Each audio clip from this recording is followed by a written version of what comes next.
Hello guys, welcome to my vlog होइन। अब first नयाँ भ्लग हो है। अब त्यति बोल्न पनि आउँदैन, मतलब होइन, त्यस्तो केही भन्न पनि आउँदैन। अब फर्स्ट चाहिँ सिद्धार्थ के अरे धनगढी चौरातिरको अब यो दृश्य अहिले नाइट भ्यू। यो चाहिँ अहिले है सबैजनाले युट्युब च्यानलमा होइन गएर सब्सक्राइब गरिदिनु होला।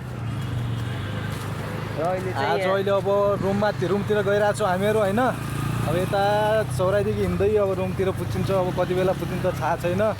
अब गर्ने के गाइज होइन, यस्तै छ। सबैजनालाई नमस्ते, वेलकम।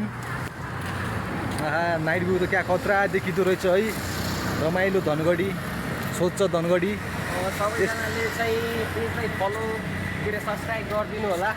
अहिले चाहिँ हामी ठ्याक्कै ड्युटीबाट होइन, ड्युटी सकेर रुमतिर जाँदैछौँ।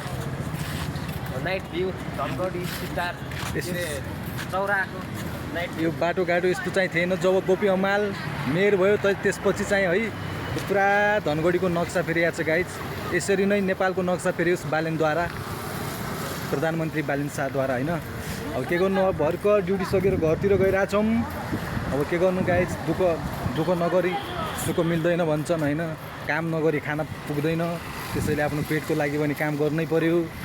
त्यसैले बिस्तारै हिँडेर घरतिर गइरहेछौँ।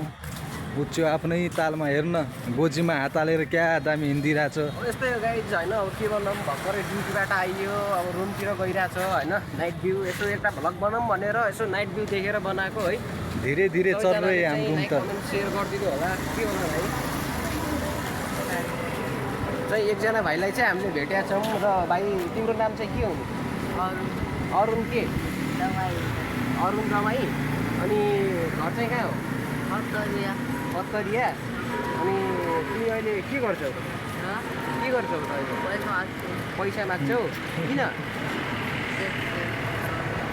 तिम्रो बाबा मम्मी छैन? ए आमा छन्, बुबा पहिले बित्या हुन्? प्यारालाइसिस भएको छ बुबालाई चाहिँ। ए हो। अनि अहिले अब बाबु मसँग पनि धेरै पैसा त छैन होइन। तर पनि मैले गाइज होइन, उहाँ बाबुको चाहिँ बुवा पनि त्यस्तै हुनुहुँदो रहेछ, बिरामी है। र उहाँ बाबु चाहिँ रोडमा यसरी मागेर चाहिँ होइन आफ्नो बुबा मम्मीलाई चाहिँ यसो अब खानेकुराहरू लगेर चाहिँ खुवाउनु हुँदो रहेछ। र उहाँ बाबुको नाम चाहिँ के अरे भनिदिऊ त उहाँ क्यामेरामा? अरुण के? अरुण दमाई होइन, नाम चाहिँ अरुण दमाई। अनि घर चाहिँ अत्तरिया होइन। अनि मम्मी चाहिँ के गर्नुहुन्छ त? यता कहाँ बस्छौ? पहिल्यैदेखि प्यारालाइसिसको मम्मी पनि? यता कहाँ बस्छौ? यता यता कहाँ बस्छौ? कसकोमा?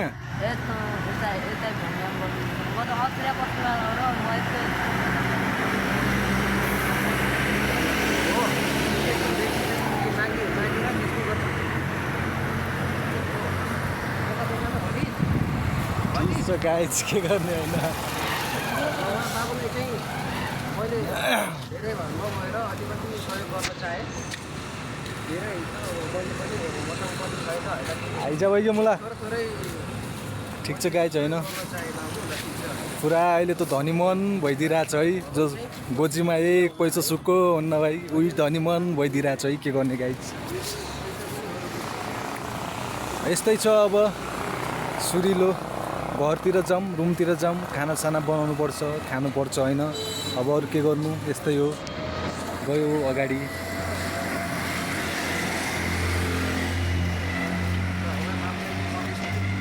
कति अलिकति धेरै भयो। अब मसँग पनि त्यति धेरै त छैन गाइज होइन। मैले पनि अलि सानो सहयोग चाहिँ गरेँ। अब के भन्नु, आफूसँग पनि नभएको। साला झुट बोले मलाई गाह्रो हुँदो रहेछ क्या। झुट बोले हो खै, अब झुट बोलेको कि के बोलेको चाहिँ बाबु चाहिँ माग्दै थियो है। माग्दै गर्दा चाहिँ मैले पनि अब उहाँको घर नाम ठेगानाहरू सबै सोधेर अब धेरै त थिएन, तर सानो सहयोग चाहिँ गरेँ। तर पनि अब ठिकै छ। कस्तो बाबुले अब झुट बोलेको के बोलेको त्यो चाहिँ थाहा भएन। गाई झुट त झुट बोलेको है। त्यसले पुरा झुट बोलिदिइरहेको छ होइन। बाबा के अरे, बाबा प्यारालाइसिस, आमा चाहिँ पहिलोकै भनिरहेको थियो कि आमा चाहिँ पहिलोकै, बाबा चाहिँ बचपनदेखि नै प्यारालाइसिस। अनि चाहिँ मेरो घर चाहिँ अरे अत्तरिया अरे। अनि यता किन आइस भनेको केही नै उता बसेर माग्न आएको भनिरहेको थियो कि अब त्यस्तो चाहिँ हुन सक्दैन होइन गाइस। अब उसको मम्मी ड्याडी पनि होला, नहुन पनि सक्छ, नहुन पनि सक्छ, हुन पनि सक्छ होइन। अब केही परिस्थिति पनि होला, केही कारण पनि होला माग्ने होइन। अब त्यत्तिकै त माग्नु नपर्ने हो, केही कारण त होला। त्यही पनि हाम्रो धनी मनले सहयोग चाहिँ गरेछ होइन। आफूसँग नभए पनि अरूलाई दिएछ है। ठिक छ, आज पो छैन भोलि दुःख गरेर पैसा कमाउला नि के छ र होइन र।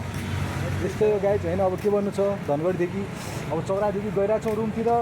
अब यसो सुख दुःखका कुरा गर्दै होइन। अब आज बाँचे भोलि के हुने होइन, त्यसैले सहयोग गरेछ। अब ठिक छ होइन। अनि तपाईँको घर चाहिँ कता छ? मेरो घर चाहिँ डोटी सुदूरपश्चिम डोटी शिखर 5 है। उहाँको घर चाहिँ डोटी सुदूरपश्चिम है। तपाईँको नाम चाहिँ बताइदिनु पर्ने हो। नाम चाहिँ शङ्कर है। उहाँको नाम चाहिँ शङ्कर हेर होइन। घर चाहिँ सुदूरपश्चिम डोटी रे शिखर 5। उहाँ चाहिँ अहिले होटलमा काम गर्नुहुन्छ। अनि चाहिँ स्विमिङको गुरु बन्नुहुन्छ होइन। अब के गर्ने, अब भ्लग चलेपछि त भ्लग स्टार बनिहाल्यो होइन। त्यो समय स्विमिङलाई पनि ध्यान दिइराख्ने।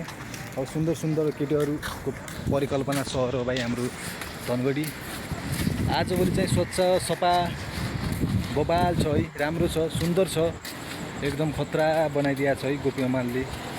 पहिला 6-7 वर्षभन्दा 10 वर्षभन्दा पहिला पनि धनगढी छिरेको गाइज यति चाहिँ थिएन। तर आजभोलि समयअनुसार हर चिज परिवर्तन हुँदो रहेछ के, समयसँग नै हर चिज परिवर्तन हुँदो रहेछ। हेर्नु त पहिला कस्तो थियो, जताततै रोडमा खाल्डाखुल्डी, आजभोलि चाहिँ बबाल बनाइदिइरहेछ। गोपीमाल जबदेखि मेयर भयो तबदेखि धनगढीको एउटा नक्सा नै परिवर्तन भएको छ कि गाइज होइन र। कस्तो अहिले चाहिँ हो, पहिले चाहिँ थिएन अरे होइन। अहिले चाहिँ अलिकति परिवर्तन भएको छ। जताततै खाल्डो जताततै पुरै पानीले भरिने पुरा है धनगढी। आजभोलि चाहिँ बिच सडकमा बिच रोडमा लाइटिङको गरिदिएछ, व्यवस्था गरेछ होइन। पुरा रोडहरू पनि बिचमा बिरुवाहरूको आगमन, त्यसैले सुन्दर लागिरहेछ। तर मेरो जन्मेको ठाउँभन्दा सुन्दर त के हुन्थ्यो, एउटै विकसित भएर मात्र गाइज प्यारो त आफ्नै गाउँ लाग्छ मलाई। जतिसुकै मन टाढा, जतिसुकै आफू टाढा भयो भने मनले चाहिँ सधैँ नै आफ्नो गाउँलाई नै पुकारिरहन्छ कि। त्यसैले सदैव स्वर्गभन्दा नि सुन्दर मेरो प्यारो गाउँ, म जन्मेको ठाउँ, जहाँ मैले पहिलो आफ्नो पाइला चालेँ, सुन्दर गाउँ। कुनै दिन देखाउने छु तपाईँहरूलाई। सम्झनामा जुडिरहनु होला, सम्झनामा समर्पित यस्तै छ, के गर्ने है। जुडिरहनु होला, सदैव माया गर्नु होला। अब मान्छेहरू आउट जाउट छ, सबै दुनियाँ आफ्नो काममा अगाडि पछाडि छ होइन। आफ्नो पेटको लागि दौडिनुपर्छ, अगाडि बढ्नुपर्छ। ल अब के भन्ने होइन। अब नाइट भ्यू के अरे धनगढी चौराको नाइट भ्यू है, यस्तै छ, के गर्ने। अब अरू त त्यस्तै हो। नाइट भ्यूहरू यस्तै छ, बवाल छ, खत्रै छ होइन। पहिलाभन्दा चाहिँ आजभोलि चाहिँ परिवर्तन भएको छ, धेरै भएको छ धनगढीमा। ल अझै पनि हुनेछ है। यस्तै मेरो ठाउँ पनि भइदिएको भए यार जन्मभूमि क्या दामी हुने थियो है। जिन्दगी यस्तै हो गाइज होइन। जिन्दगी यस्तै हो, गर्नै पर्यो, काम नगरी खान पुग्दैन होइन। दुःख गर्नुपर्छ।